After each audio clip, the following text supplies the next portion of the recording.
De hecho, no había venido al día. Yo creo que ya se Bueno, muy buenos días a todos. Vamos a dar inicio a nuestro desayuno conferencia. En este inicio de la 23 administración del Colegio de Ingenieros Topógrafos, pues les damos la bienvenida y nos da mucho gusto que nos estén acompañando aquí, iniciando nuestras actividades en la 23 administración, a cargo del ingeniero Jaime Horacio Pinzón de Hija. Y bueno, pues vamos a darle la bienvenida y que el ingeniero nos haga la introducción para dar inicio a nuestro desayuno conferencia. Muchas gracias.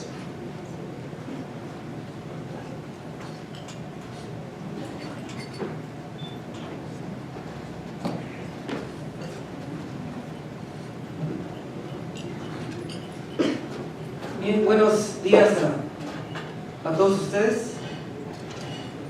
Gracias por asistir a este tan importante evento que el Colegio de Ingenieros Topógrafos está realizando para poder poner en la mesa de discusión uno de los temas que consideramos muy importantes, sobre todo un tema que está en la agenda nacional y que tiene que ver evidentemente con el cambio climático, pero sobre todo también analizado en cuanto a la participación que los ingenieros, y de manera específica los ingenieros topógrafos, tienen en bien participar, todo esto como parte de un grupo multidisciplinario donde el cambio climático pues así lo está demandando.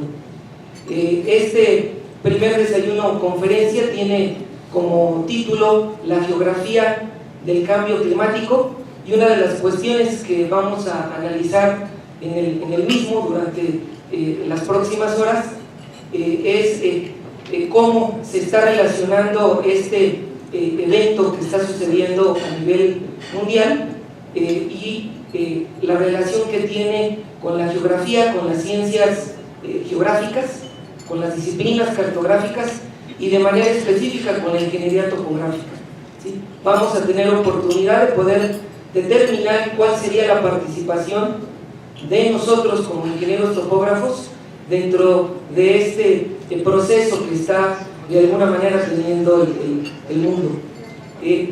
Para esto tenemos como invitados a dos personas que están bastante activas en medio del tema del cambio climático.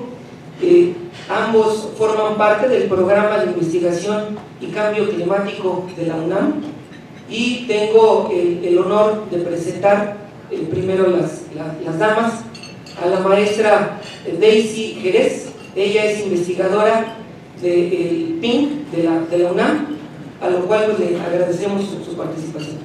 Un aplauso, por favor.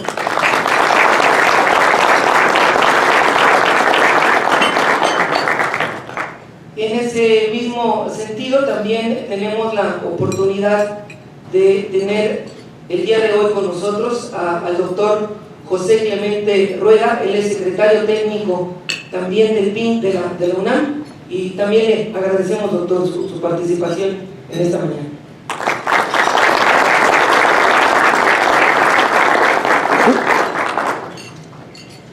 El ingeniero topógrafo, en medio de este ambiente del cambio climático, tiene una participación destacada, sobre todo porque nosotros somos los encargados y tenemos la responsabilidad de estar generando la información geográfica que en algún momento dado esta información va a tener oportunidad de ser procesada, y una vez que se llevan a cabo estos procesos, de ser modelada para poder crear estos ambientes a futuro en relación a lo que tiene que ver con el cambio climático.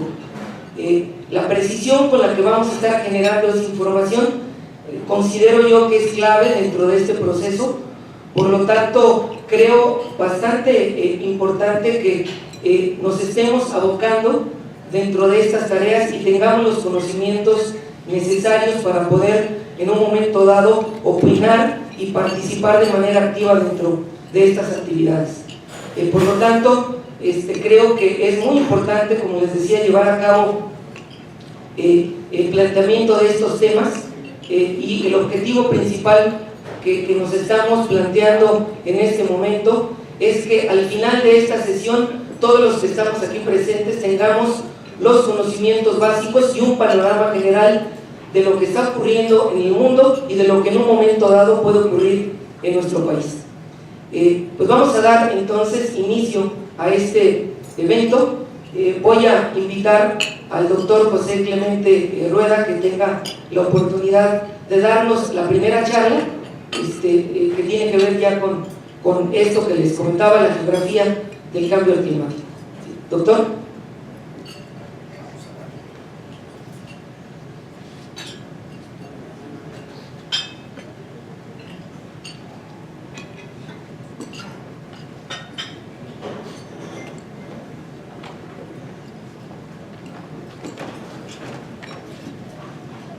Buenos días, muchas gracias por la invitación, Daisy. Vamos a tratar uno de los temas más científicamente interesantes, académicamente complejos, socialmente preocupantes. Y para abrir boca, vale precisar dos cosas. La primera, el planeta es uno solo y no lo podemos partir. No tiene divisiones geográficas, no podemos estudiar por separado los mares, las nubes, la corteza terrestre o la biodiversidad del planeta. Lo podemos ir generando de a pocos, generando datos de cada una de estas esferas, pero al final del día, si solamente tenemos un solo dato, es técnicamente irrelevante. Y es irrelevante porque tenemos que cruzar con datos de temperatura, con datos de precipitación, con la interacción océano-atmósfera, y cómo las especies biológicas interactúan en ese escenario. Pensemos por un momento en una pelota, por ejemplo, de básquetbol, a la cual le ponemos encima un diurex.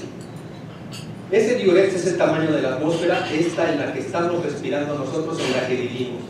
Esta atmósfera tiene la capacidad de generar ciertas características específicas que han hecho posible la vida en el planeta. Si estas características que tienen que ver con la elevación, con la capacidad de absorber calor, humedad y un sinfín de características que son propias de carácter físico y químico, pues no estaríamos en este planeta. Segundo dato que se tiene que llevar en principio: el clima del planeta ha sido, es y será siempre cambiante. La constante del planeta es el cambio. La diferencia entre los cambios de clima del pasado y el actual es la velocidad con la que está sucediendo. Hablemos, por ejemplo, para que lo pongamos en referencia. Se habla, por ejemplo, hoy día del antropoceno y está en discusión si esto es una era geológica o no. Un cambio de clima, dicen los físicos, los químicos y los biólogos, es una parte importante en la transición de eras geológicas. La diferencia en temperatura de una era geológica a la otra normalmente son entre 2 y 4 grados. Pero para lograr esos 2 o 4 grados, el planeta se lleva miles, tal vez millones de años. Y esto se ha podido documentar a través de una ciencia que es la paleoclimatología, que ha podido rastrear hasta millones de años atrás para poder documentar exactamente lo que ha pasado en el planeta en cuanto al clima se refiere. Y en ese entendido tenemos claro que las transiciones geológicas implican un cambio de clima del mundo.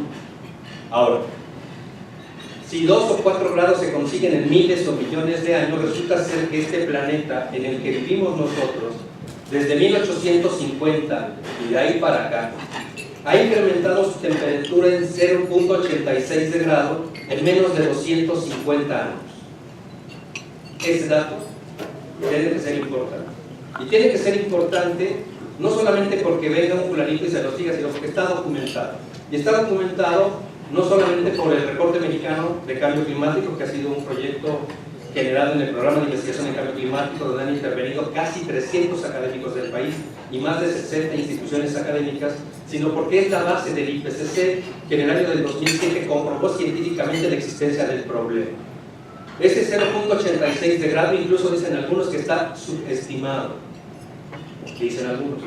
Ahora, ¿qué es lo que es correcto y qué es cierto? Hay otros dos datos que tienen que llevar. Uno, no hay un solo modelo de clima que se esté generando desde hace por lo menos 25 años a la fecha que señale que el cambio climático no existe. Es decir, la temperatura del planeta se va a seguir incrementando. Los modelos difieren en el número de salida o en términos de modelación se llaman corridas. Y cada una de las corridas genera un dato distinto. Cada uno de esos datos señala una cierta cantidad de incremento de temperatura y también pueden señalar los modelos de precipitación pluvial una modificación a la alza o a la baja. El dato importante es la temperatura del planeta, todos los modelos coinciden, se va a incrementar. Y la modificación fluvial, es decir, la precipitación hacia arriba o hacia abajo, también es un hecho que está científicamente comprobado. Ahora, ¿hacia dónde vamos y dónde estamos? La que sigue, por favor. Bueno, he seleccionado esta imagen que es anecdótica porque es el momento en el cual, en abril del año pasado, el secretario de Estado norteamericano firmó el Acuerdo de París, donde los Estados Unidos se comprometieron a reducir al año 2025 entre el 26 y el 28% de sus emisiones de gases de efecto invernadero, con un año base del 2005. Y digo que es anecdótico porque el mensaje es brutal. No pensemos en el hoy y en nosotros. Pensemos en los que siguen y pensemos en el futuro.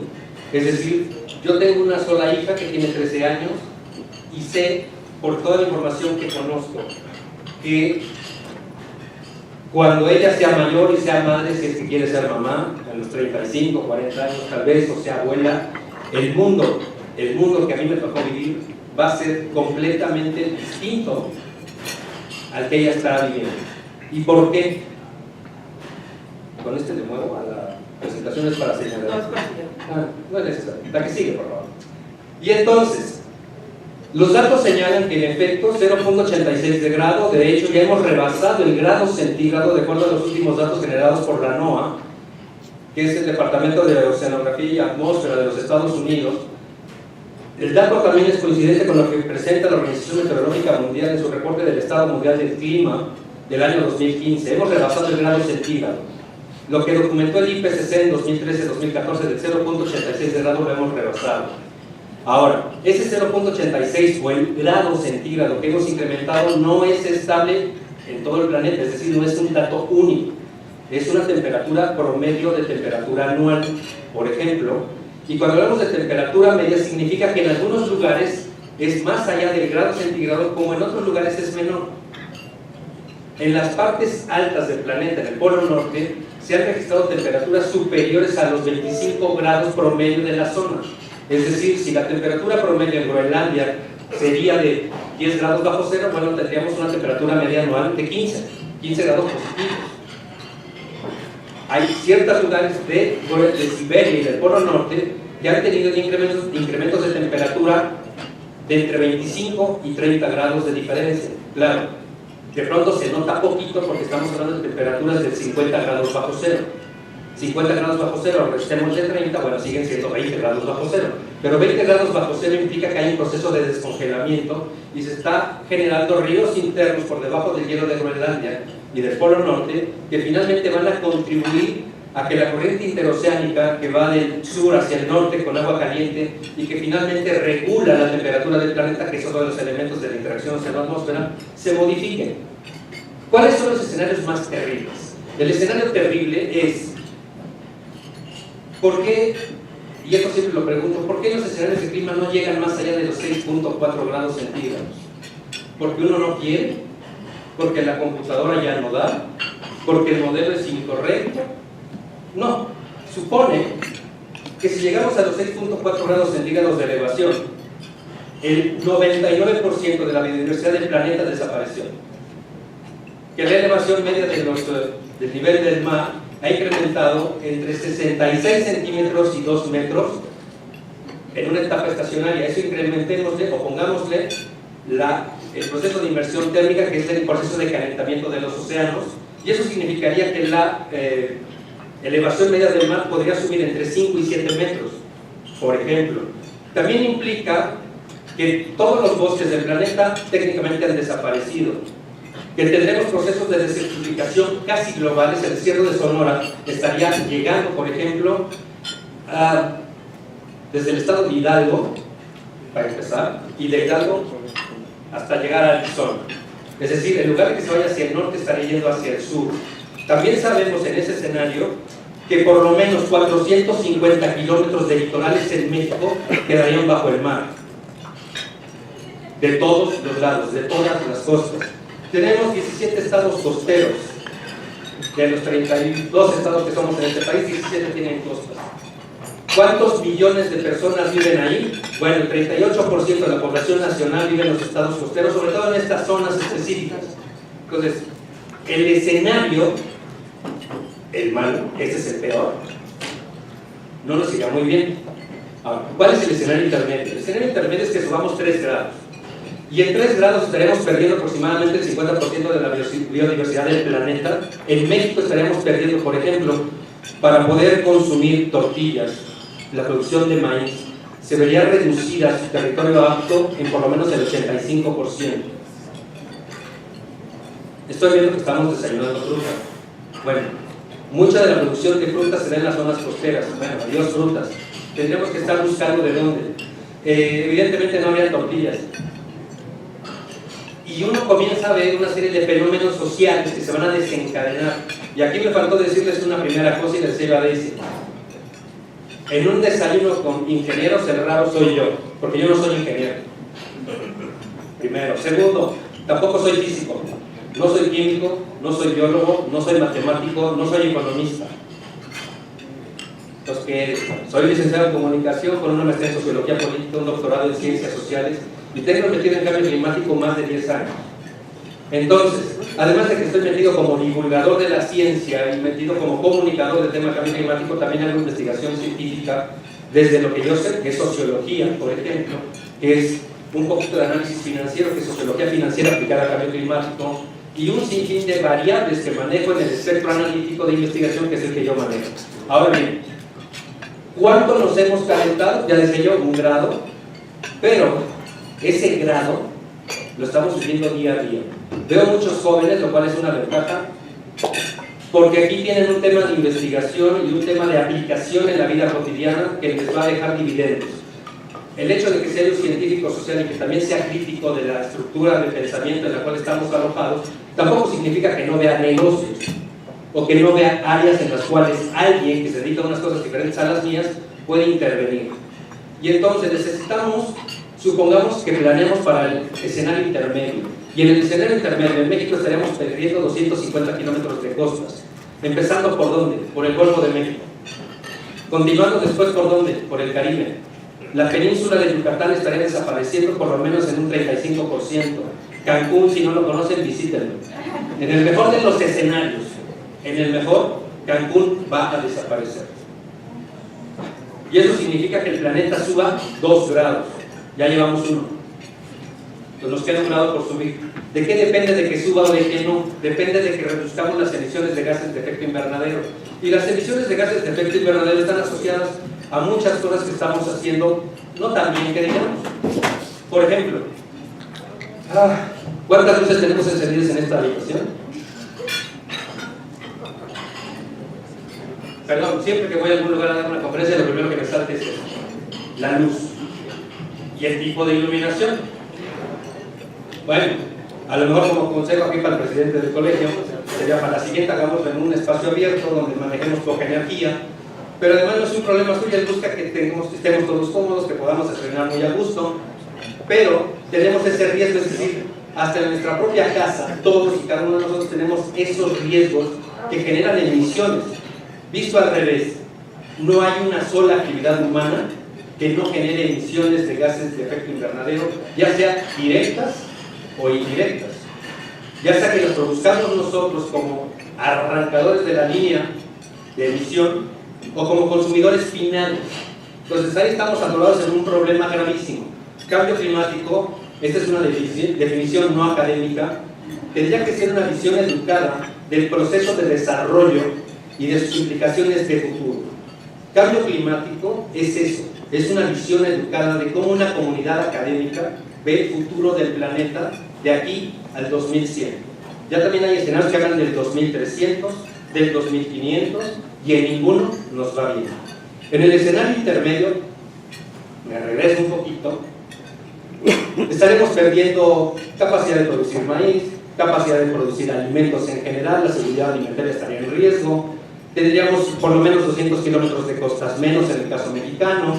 ¿Qué otra cosa se les antoja? La producción de energía eléctrica se vería comprometida porque ya no tendríamos tanto petróleo, porque el gobierno mexicano es petrolero, aunque la lógica global diga que tenemos que apostar por las energías renovables. Hace unas semanas que estuve con unos colegas de la Universidad de Arizona, resulta ser que en México estamos construyendo paneles solares. Estamos colocando parques para generar energía alternativa, pero lo estamos colocando casi a ras de piso. Y en Arizona están construyendo ahora paneles solares con una distancia del suelo de por lo menos 2.5 metros. Si alguien conoce Arizona sabrá que es un desierto. Y lo que está sucediendo en Arizona es que abajo de los paneles solares están sembrando y están aprovechando el suelo con la temperatura y humedad del lugar, y aprovechando la sombrita que hace el panel solar, están produciendo hortalizas. Y en México como que no se nos había ocurrido. Entonces, ese tipo de detalles de dónde colocar los chunches van a ser importantes. Lo otro, yo no sé si ustedes sepan, pero el hecho de que la gente se tenga que desplazar genera no solamente un gasto en la familia, también implica un proceso de desarrollo. Ya decía yo que el problema del cambio climático está vinculado al desarrollo, pero va a generar opciones de desarrollo y va a generar desarrollos inmobiliarios nuevos, desarrollos en tipos de construcción, y va a generar todo un bagaje muy amplio de opciones. Es decir, y por ejemplo, sabemos desde 1997 que el Golfo de México va a ser el más afectado de entrada por el cambio climático, por la elevación media del nivel del mar. Ahora, ¿qué es lo que ha estado sucediendo en Veracruz y en Tabasco? Resulta ser que como los sectores inmobiliarios en la zona conocen la información científica generada y validada también por el gobierno desde el año del 97, muchos de ustedes por lo que veo todavía ni nacían, resulta ser que hay una especie de especulación inmobiliaria en Veracruz y en Tabasco específicamente, donde terrenos que uno podía antes comprar por 10 centavos hoy ya están en 1,000 pesos. Pero no solamente que compres un terreno, veámoslo a futuro y veamos un esquema de sociedad que va a estar en riesgo. Y esta sociedad que va a estar en riesgo requiere desplazarse. El desplazamiento de personas al interior de un país ya no es solamente una estrategia de adaptación, va a ser una necesidad social que va a implicar, imagínense ustedes, que el puerto de Veracruz queda bajo el agua. Pues hay que hacer otro nuevo puerto, en principio. ¿Qué implica construir un puerto? Todo: diseño, planeación urbanística, bienes, servicios, productos, personas, y eso implica escuelas, comercios, edificios, casas, cantinas, bares, todo. Hay que construir nuevas ciudades. ¿Cuánto? Al menos, de acuerdo a los escenarios que tenemos nosotros, 250 kilómetros hacia adentro de las zonas costeras que tenemos hoy día. ¿Por qué es que estoy apostando porque tengamos que construir todo nuevo? Porque dadas las tendencias de emisiones globales, de emisiones de gases de efecto invernadero, es altamente probable que el escenario positivo nunca lo veamos, que el escenario intermedio se acerque muy rápido y que el escenario terrible podamos llegar a él antes del 2100. Esa es la parte grave. Tenemos que planear el desarrollo de un país, de ciudades pequeñas, de las familias, de toda la estructura social, con un menor tiempo posible del que ha sucedido antaño. Ahora, la crítica que ha sucedido siempre es: este es un problema que no es nuestro, no en su origen. Y entonces uno acusa que son los países industrializados, los países ricos, los del norte, los europeos, los canadienses, los estadounidenses, los japoneses y los chinos, los del problema. Y no, resulta ser que no. No solamente son ellos, somos todos. Supongamos que tuviéramos una población, aunque no me gusta la vertiente malthusiana, que fuéramos la mitad de la población total del planeta. Bueno, la demanda de bienes y servicios tendría que ser menor. El problema no es la demanda, sino el tipo de productos que estamos demandando. Imaginemos, por ejemplo, el modelo taylorista a través del cual se ha generado el desarrollo que tenemos, y no es lo mismo que estemos en una zona poblana, yo soy poblano, en la sierra, donde conocimos el televisor allá por los años de los 80, cuando en la Ciudad de México era desde los 30 del siglo pasado. Hoy día todo el mundo quiere tener una televisión de plasma, de LED, de alta última generación en casa. Todo el mundo quiere tener un coche, pero como en la Ciudad de México está complicado usar coche, pues a lo mejor que sea un coche eléctrico. Y ese tipo de consumos culturales son los que van complicando la situación. Entonces también allí hay que ver cómo planeamos esa transición a una generación verde. Y una generación verde tiene que ver con una forma de pensar. Yo no sé si a ustedes les pasó, pero Daisy y el ingeniero y dos colegas más desayunamos hace unos minutos en el restaurante de acá abajo. Yo no sé si ustedes les pusieron, creo que no, pero para el jugo me ofrecieron un popote. Y pudiera parecer irrelevante el uso de un popote, porque ya pones un popote entre 1.000.000, no pasa nada. Pero resulta ser, y le decía yo a mi hija, con relación a los popotes, y no solamente a los popotes, sino al uso del plástico. Le decía yo a mi hija que cuando ella sea abuela y tenga por allí de 60 años, los pañales que ella usó cuando fue bebé estarán terminando de degradarse. Eso es el tiempo de vida de un pañal.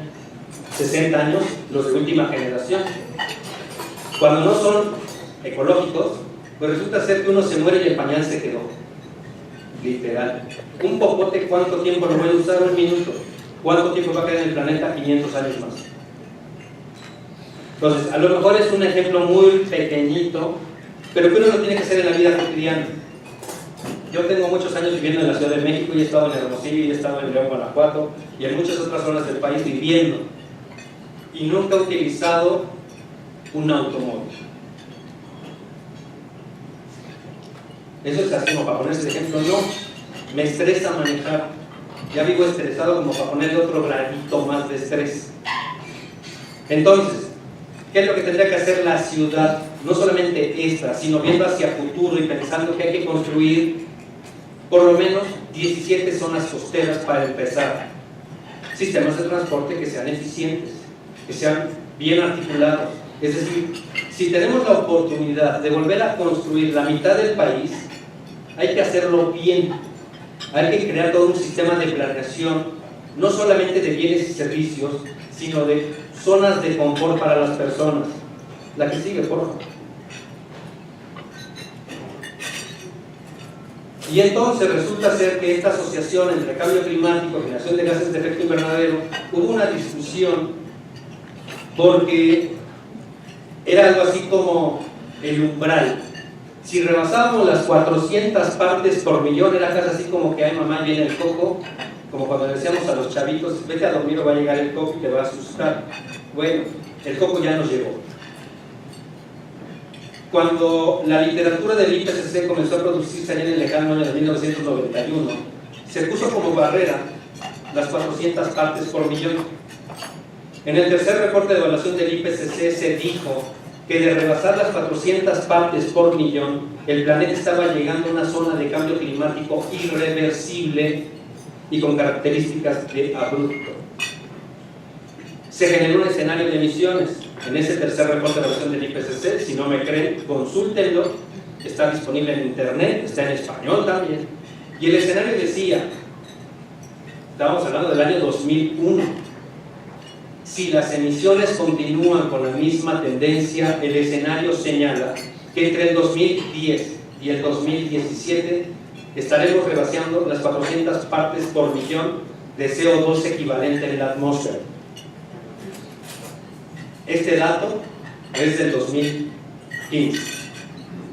Es decir, el IPCC, tercer reporte de evaluación, en cuanto a la generación del escenario, acertó.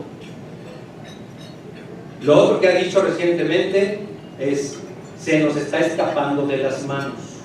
tenemos que incrementar las acciones de mitigación de gases de efecto invernadero, porque si no, entonces el peor de los escenarios no va a suceder de aquí al 2100. En el año del 2009, en la tercera Conferencia Mundial del Clima en Ginebra, Suiza, el entonces presidente, director de la ONU, Ban Ki-moon, nos dio un discurso entre terrible, aterrador y horrorífico, porque nos dijo: cambio climático ya no solamente es un escenario, es una realidad que estamos viviendo en el día a día, y en esas realidades que estamos viviendo. Un dato que pudiéramos decir es anecdótico y no, es que todos los que estamos presentes en esta sala estamos ya en cambio climático. Si hemos dicho que hemos incrementado la temperatura en 0.86 de grado del 1850 para acá, resulta ser que ese 0.86 ya es cambio de clima. Lo que sucede entonces es que estas 400 partes por millón las hemos cumplido, y eso hace que la temperatura se incremente. La que sigue, por favor. Y entonces tenemos por lo menos esto que estamos hablando de la elevación de la temperatura. Por lo menos son 3 centros de investigación en el planeta con conocimiento internacional, uno de la NOAA, otro de la NASA y otro de Inglaterra. Y lo que dicen los 3 modelos es que en efecto hemos rebasado. La que sigue. Y entonces esto es lo interesante. Resulta ser que uno habla de cambio climático como si fuera de que al 2100 nos va a llevar pifas. No, nos va a llevar desde ya. Resulta ser que desde 1950 y a la fecha, los años más calientes que se han presentado, aquí no está el dato del 2016. El dato del 2016 es que es el año más caliente de toda la historia con registros instrumentales. De los primeros 20 años más calientes del planeta, solamente 2 son del siglo pasado. Todos los demás, desde el 2000 al 2016, es decir, 17 años consecutivos, seguimos rompiendo récords históricos. Cada año estamos más calientes y cada año es más caliente. Mes tras mes es el más caliente con referencia al mismo periodo con un año previo. Es decir, el mes de enero de este año fue el más caliente con respecto al 2016, y ha sido más caliente con respecto al 2015, y ha sido el más caliente de los últimos 250 años. El año pasado ha sido el año más caluroso en la temperatura media global de los últimos 267 años. Allí estamos parados todos. Estos datos son de la Organización Meteorológica Mundial, que también pueden consultar en internet cada año por allí de la primavera. De hecho, hace previo, en noviembre, una declaración previa del Estado Mundial del Clima del año que estamos viviendo, y hacia la primavera del año siguiente saca la versión definitiva. Lleva 18 años documentando año tras año un reporte que se llama el Estado Mundial del Clima, y hace una base de información, utiliza muchos datos georreferenciados de temperatura y precipitación para poder diagnosticar que cada año es el más caliente. Y ahí vamos, la que sigue, por favor.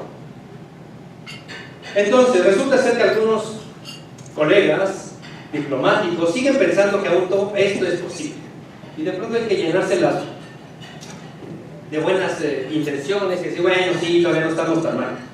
Pero resulta ser que Naciones Unidas ha transitado de un discurso de los objetivos del desarrollo del milenio que no pudo cumplir a los objetivos del desarrollo sustentable.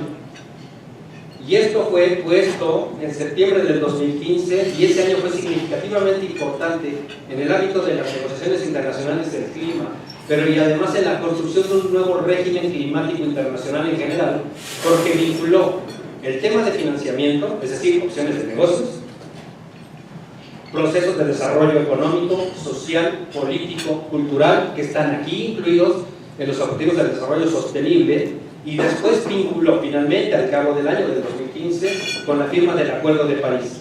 Y cuando uno ve el Acuerdo de París, resulta ser que es un eslabonamiento. En junio de ese año en Addis Abeba se celebró esa conferencia del clima, que fue la tercera. A lo mejor ustedes no se acuerdan, pero la primera conferencia mundial de financiación fue en México, en Monterrey, y la inauguró Vicente Fox.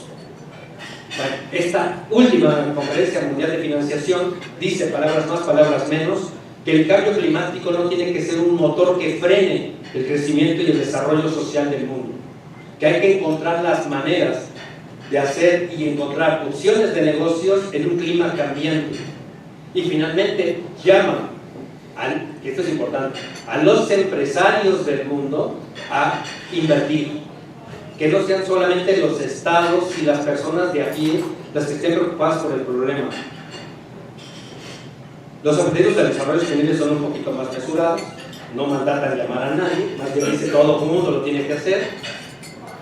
Pero el Acuerdo de París, dado a conocer el día 12 de diciembre, cuando aquí estamos celebrando la Guadalupana, en París estaban dando a conocer un acuerdo internacional donde se dice palabras más, palabras menos, que en la mitigación y en la adaptación el sector privado y una visión multidisciplinaria del problema tienen que intervenir para salvar el planeta del caos.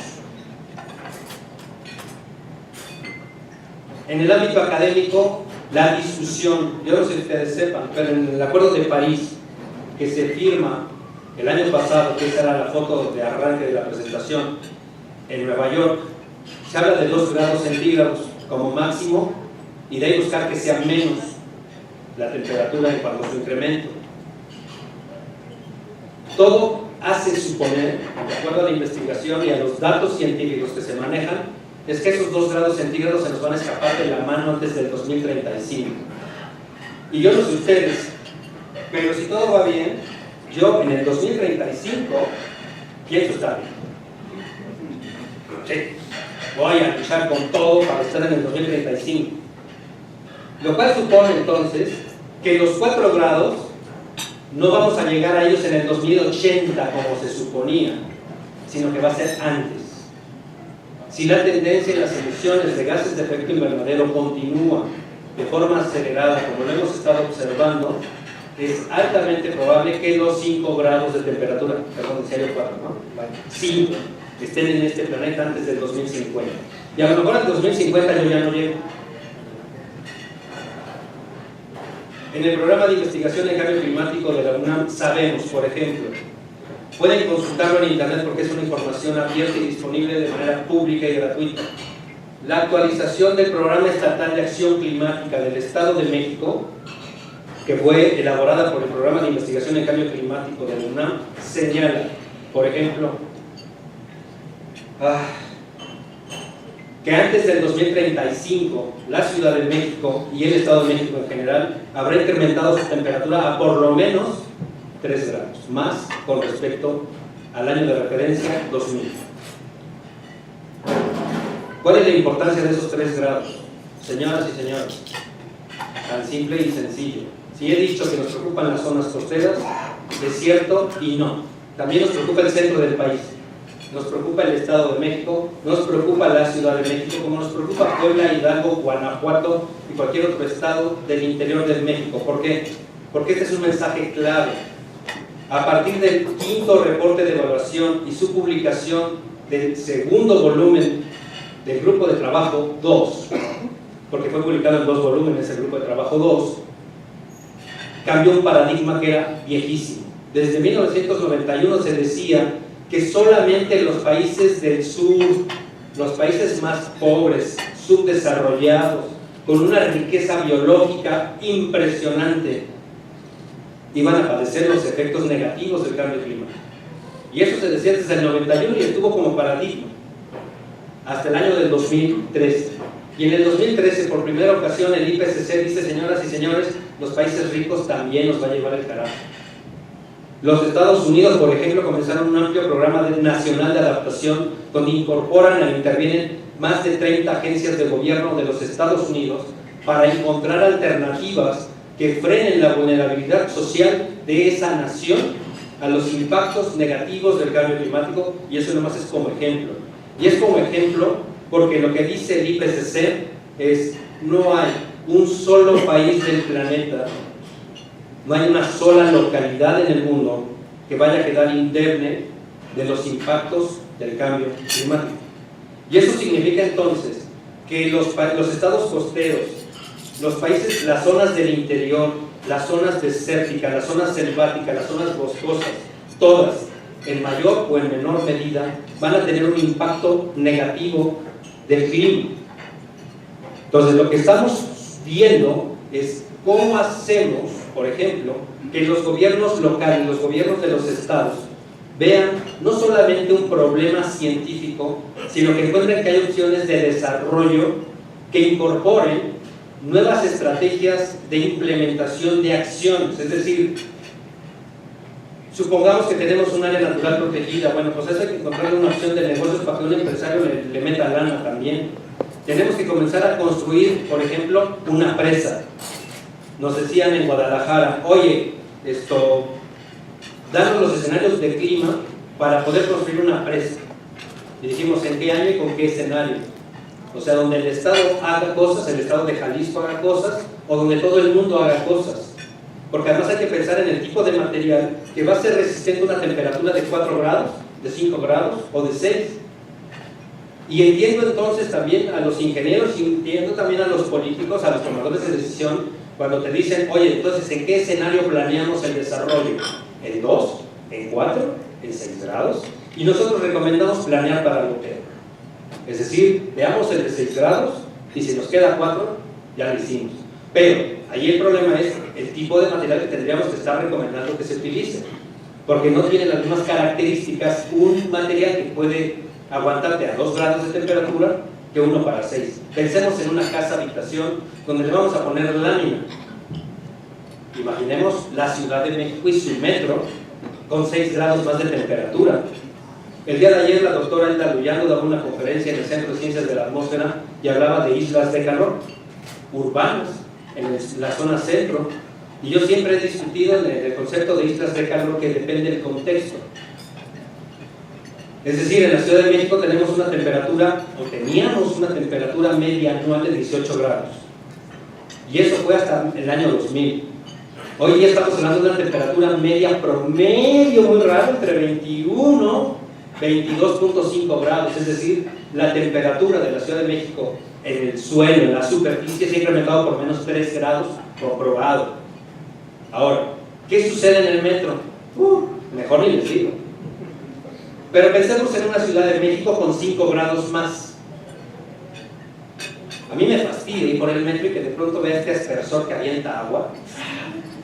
Y el gobierno de la Ciudad de México dijo que es una estrategia de adaptación al cambio climático. Yo siento que me están rociando la cara con un agua que no sé de dónde venga. Pero ¿de dónde sacó el modelito de la Ciudad de México? Ah, señores, de París. Sí, nos trajimos la estrategia de adaptación del metro de la Ciudad de París. Allá funciona igual que aquí. También está en Nueva York. ¿Eso es eficiente para adaptarnos? Yo creo que no. Pero los invitaría a que hagan un recorrido a las 3 de la tarde. No, sí, a las 12 del día, 3 de la tarde promedio, en la estación del Metro Hidalgo, y que se chuten toda la línea verde. Terminan hechos mal.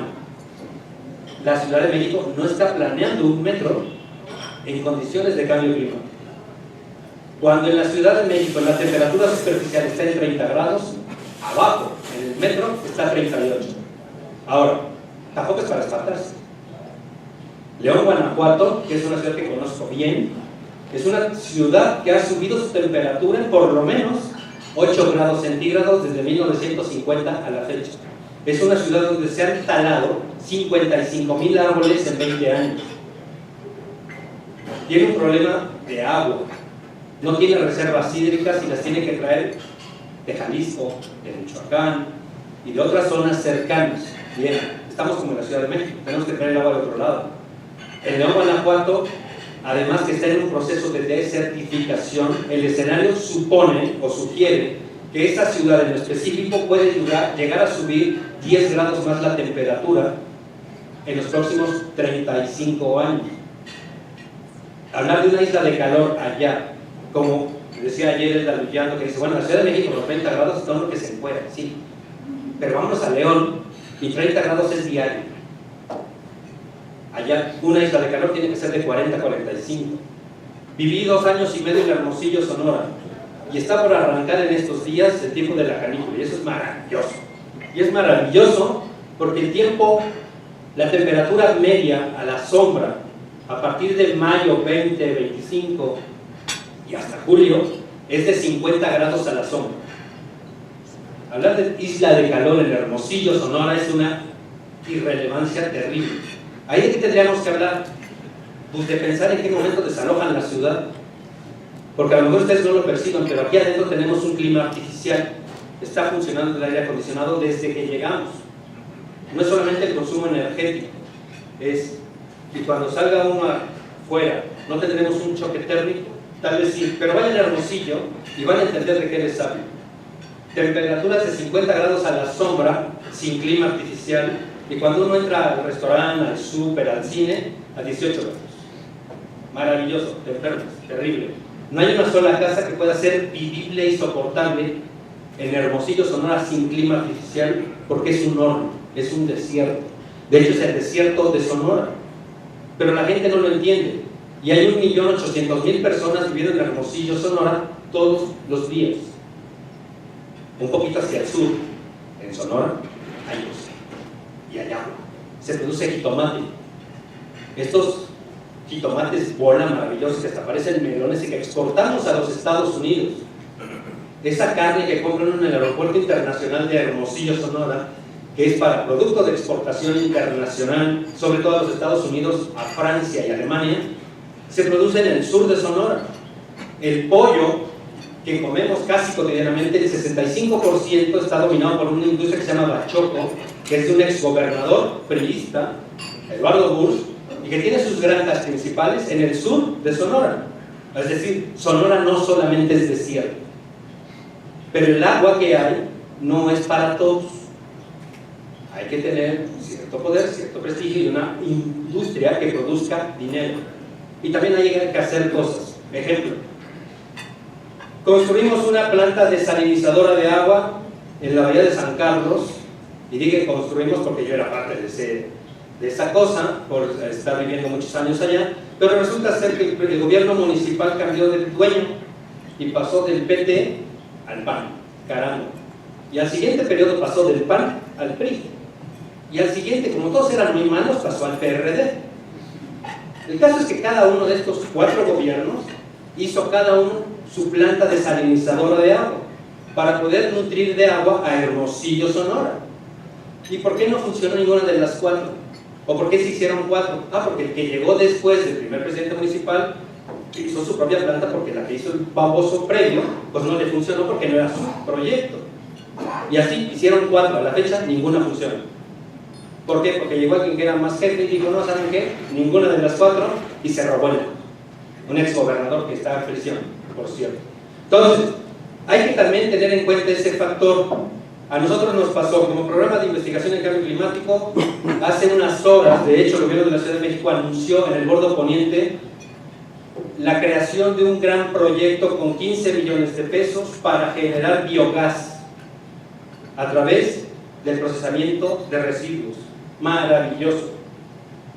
Y digo maravilloso porque ya lo habíamos propuesto, ganamos un proyecto con ACIT, con 55 millones de pesos para intervenir prados de la montaña y generar un laboratorio nacional y que generara energía eléctrica a partir de residuos en la zona. ¿Qué fue lo que pasó? Y eso lo tienen que tomar en la consideración y en la cuenta de los proyectos que quieran elaborar. Ingeniero, académico, científico, que no pondere una asterisco en la ecuación, está jodido. Y esa es corrupción. De pronto, y perdón por decirlo como va, si uno no mete en la ecuación la corrupción, porque hay que untar manos al funcionario público desde el más alto hasta el más baboso, el proyecto se jode y no avanza.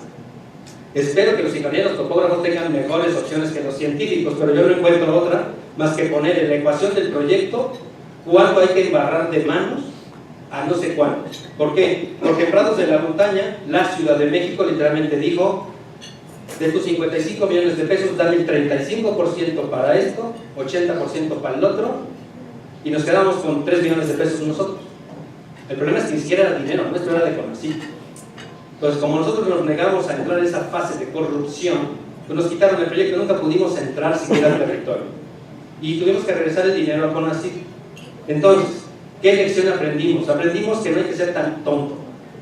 a hay que poner en la ecuación algo que no está siempre escrito en los papers, en los documentos o en los libros oficiales. Y es, hay que embarrarle la mano a quien se deje y a quien lo pide.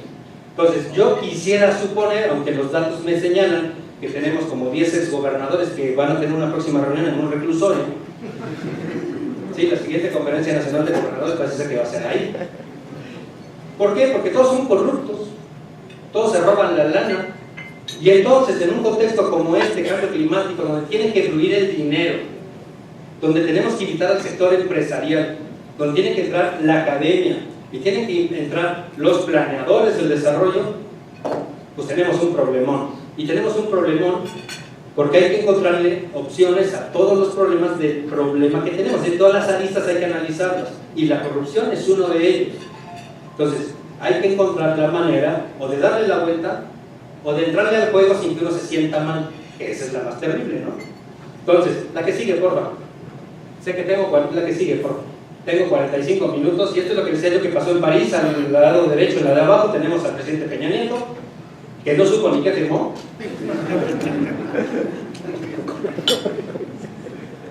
No, eso es en serio. ¿Por qué? Porque México, para poder firmar esto, tuvo que enviar una cosa que se llama contribuciones nacionalmente previstas y determinadas, que una vez que fue firmado el Acuerdo de París, se transformaron en contribuciones nacionalmente determinadas, ya no eran previstas. Una vez que pasaste la probabilidad o el escenario de lo que puedes reducir, cuando se firma el documento, entonces es algo a lo que te estás comprometiendo. Pero resulta ser que este fulanito no se enteró, porque quien hizo los índices mexicanos no le avisó. Y no le avisó, ¿por qué? Lo sé, porque conozco a quien lo hizo. Entonces fueron y consultaron con Pemex, con CFE, con secretarías de Estado y dijeron, ¿tú cuánto puedes reducir? ¿A qué te comprometes? No, pues que a tanto. Hicieron un cálculo raro, porque lo hicieron como sumatoria de, supongamos que yo traigo 5 pesos en la bolsa que puedo disponer para lo que sea, y cada quien de aquí dicen, ¿saben qué? Yo traigo 5, yo tengo 20, yo tengo 50, lo que sea, y al final del día dijimos, ¿saben qué? Nos podemos comprometer a poner en esta bolsa, después de haber sumado, 1,000 pesos. Así se hicieron los índices de México que están en el Acuerdo de París, y a partir de que y antes de que se firmara, un alguien del Instituto Nacional de Ecología vino y nos dijo, fíjense que nos comprometimos a esto.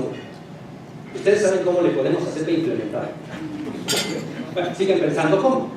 Porque les dijimos, sí te decimos cómo, pero es un análisis por sector. Porque metiste a 25 sectores que están colocados allí, no está el sector empresarial, curiosamente. Pero fue todo voluntario. Es decir, yo creo que traigo 5, pues ni siquiera estaba seguro de traer 5 pesos. Dije, creo que traigo 5 pesos, pero los puedo comprometer para la causa. Y el otro dijo, no, yo creo que tengo 8, pero pues que sean 10. Y así. Y ya cuando dijeron, ¿y cómo lo hacemos? Ahí tuvieron problemas y siguen atorados en lo mismo. La que sigue, por favor. Otra vez. Entonces, bueno, ahí tenemos al flamante Mario Molina, Amparo Martínez. Esto fue el día 22 de abril del año pasado, cuando se firmó el Acuerdo de París. Y el Acuerdo de París lo que nos obliga es, como país, a mitigar gases de efecto invernadero. Ya, no hay vuelta. La diferencia entre este acuerdo y el previo, que era el protocolo de Kioto, es que en el protocolo de Kioto solamente los países ricos e industrializados tenían que reducir obligatoriamente con una cuota fija individual por país, y que además al final hace una suma o cuota global que nunca fue muy grande. En principio fue de 5.2% de las emisiones globales con respecto al 1990, y el segundo periodo de aplicación habla de 7.6 con un año base 1990, es decir, es una cantidad ridícula. No alcanza para nada, incluso de pronto es más fácil no hacer nada, pero era obligatorio. Y el Acuerdo de París habla de compromisos individuales, y esos compromisos individuales salen de los índices, no salen de otro lado.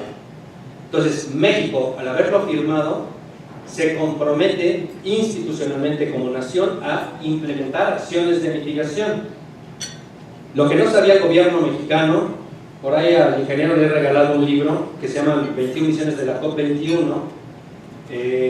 Es un librito que lleva más de 15,000 descargas electrónicas. Es un texto basado en el análisis de coyuntura del Acuerdo de París en el caso mexicano. Pero lo que no supo el gobierno mexicano, o cuando menos nuestros funcionarios vinculados a cambio climático, es que una vez que México entregó su instrumento de ratificación, lo cual fue en septiembre del año pasado, 30 días después, el Acuerdo de París entró en vigor en México. No va a entrar en vigor hasta el 2020 o al 2025, no, ya está en vigor en territorio mexicano y siguen sin saber cómo hacerlo. No saben dónde intervenir, saben que lo tienen que hacer.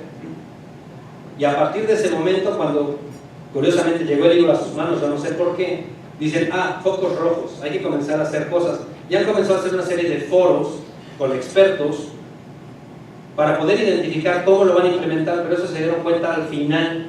Es como cuando te dicen que vamos a ir a la fiesta de 15 años y tú no sabes que eras el padrino del pastel hasta que te llega la cuenta. Algo así. La que sigue, por favor. Nuestro flamante secretario firmando el Acuerdo de París. La que sigue, por favor. Entregándolo a Ban Ki-moon, el instrumento de ratificación. La que sigue, por favor. Y entonces, ¿qué ventaja tenemos de haberlo firmado? Casi ninguna. Más que el hecho de comprometernos con el planeta para reducir emisiones. A lo mejor ustedes no lo saben, pero por ejemplo hay un área financiera que hoy día tiene, esto se le tienen que aprender, eslabones de accountability en cambio climático, es decir, va más allá del esquema de rendición de cuentas. Implica que en el contexto climático, si yo recibo 10 pesos, tengo que demostrar, si viene de fuera, del extranjero, tengo que demostrar que esos 10 pesos los utilicé para lo que dije que iba a hacer. 1.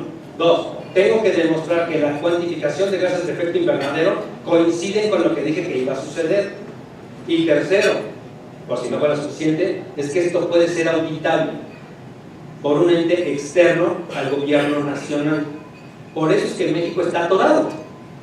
Ya dijimos que sí, que vamos a reducir 28% de emisiones de gases de efecto invernadero año base 2005, y de pronto las reducciones de emisiones son dinámicas en México, porque ustedes pueden revisar, yo no les voy a mentir, pero ustedes pueden revisar, la Ley General de Cambio Climático habla de una reducción de emisiones que quién sabe dónde salió. Bueno, sí sé dónde salió. Lo puso Alberto Cárdenas Jiménez, ex gobernador de Jalisco, cuando propuso la creación de esta ley en el año del 2010. Esta fue aprobada y fue puesta en vigor en octubre del 2012, y hay una meta de reducción de emisiones. Por ejemplo, se supone que en el año 2020, por ejemplo, tenemos que tener una tasa de deforestación cero. Yo no sé cómo va a pasar eso, ahí está en la ley. Después viene la nueva administración pública, Enrique Peña Nieto, y en su Estrategia Nacional de Cambio Climático trae otra reducción de emisiones. En su Programa Especial de Cambio Climático habla de otra meta de reducción de emisiones.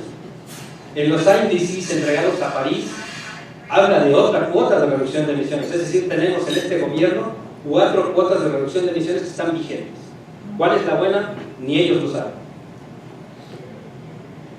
Yo sí sé qué es lo que pasa. Lo que pasa es que la estrategia de reducción de emisiones del gobierno federal colocada en la Estrategia Nacional de Cambio Climático es una visión a 40 años. Por eso no coincide con el Programa Especial de Cambio Climático. La reducción de emisiones colocada en el Acuerdo de París es progresiva y arranca en 2018 y el primer periodo es 2025. Por eso también no coinciden. Pero resulta ser que esto lo hicieron otros colegas que no entienden de administración pública, entienden de ciencia básica. Entonces ahí la invitación es que ese es parte del mensaje. Si esto es multidisciplinario porque requerimos la participación de todos, dejemos que los científicos del clima hagan su chamba, es decir, que generen modelos, que los insumos sean los mejores posibles con los que se tenga al momento, que a partir de esto se generen escenarios de clima no solamente positivos sino validados, que estén científicamente bien probados y bien hechos, y a partir de eso que intervengan la mayor cantidad de disciplinas académicas y de personas posibles en la solución del problema. Es decir, un moderador del clima, y esto siempre lo pongo como anécdota porque me encanta, fuimos a una conferencia, una colega del Centro de Ciencias de la Atmósfera y un servidor a Zacatecas, después hace ya 10 años. Y entonces en la Autónoma de Zacatecas le decían a la colega: oiga doctora, no tenemos agua, ¿qué hacemos? Y la doctora contestó con la de científico duro: traemos agua, no hay, traigámosla. No pensó, porque no tenía por qué, que hay que hacer todo un desarrollo